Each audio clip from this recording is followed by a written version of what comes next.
Tired of your iPhone automatically answering calls without your permission? In this video, I'll show you how to easily disable auto answer and take back control of your calls.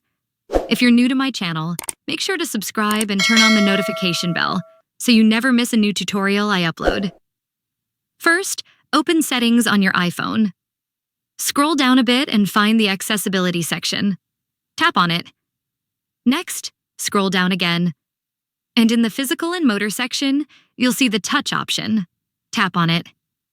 Here you'll see many options, but we'll scroll all the way to the bottom of the page to find Call Audio Routing.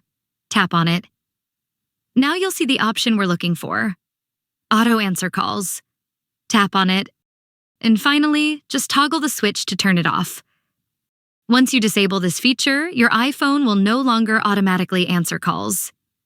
You will now decide when to pick up, without any surprises or unwanted responses.